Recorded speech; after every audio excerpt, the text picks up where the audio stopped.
शिवसेनेचे आमदार प्रकाश सुर्वे यांच्या वतीनं रिक्षा आणि टॅक्सी चालकांसाठीच्या मराठी सक्तीच्या पार्श्वभूमीवर मराठी भाषा शिबिराचं आयोजन केलं होतं।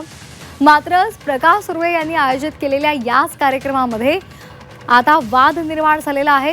कारण रिक्षा चालकांना मराठी भाषा प्रशिक्षण प्रमाणपत्र वितरण करण्यासाठीचा हा कार्यक्रम होता आणि त्याच कार्यक्रमामध्ये भोजपुरी गाण्यावर महिलांनी भोजपुरी गाण्यांवर नृत्य केलेलं होतं।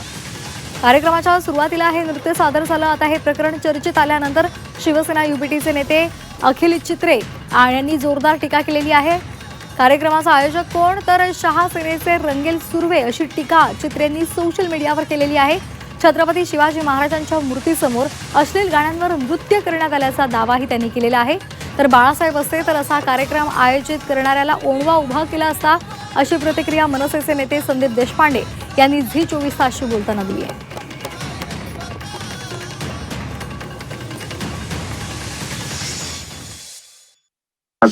नाचवण्यात आलेला आहे। आपण तो व्हिडिओ पाहिला असेल, मी ट्विट पण केलेला आहे आता तो व्हिडिओ काही वेळापूर्वी।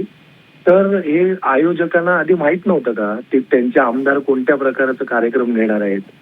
हा भाषिक वादविवाद तर नंतर राहिला। तुम्ही महापुरुषांचे तिथे तसबिरी ठेवल्या आहेत, तुम्ही छत्रपती शिवाजी महाराजांची तिथे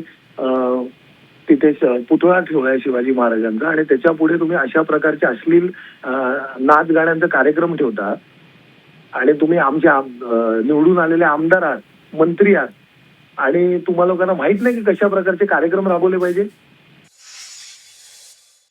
मला असं वाटतं की ज्या पद्धतीने हे सगळं चाललंय, आज जर बाळासाहेब असते, आता हे सगळे जण सांगतात की आमची बाळासाहेबांची शिवसेना आहे, आज जर बाळासाहेब असते तर मला असं वाटतं यांना ओणवा उभा करून ठेवला असतं स्टेजवर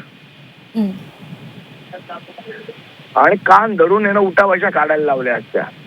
त्यामुळे मला असं वाटतं की काय आता मतांच्यासाठी एवढे लाचार झाले ते लोक की आता त्या लाचारीची काही परिसीमा उरली नाहीये। जनाची नाही तरी मनाची लाज त्यांनी ठेवली पाहिजे।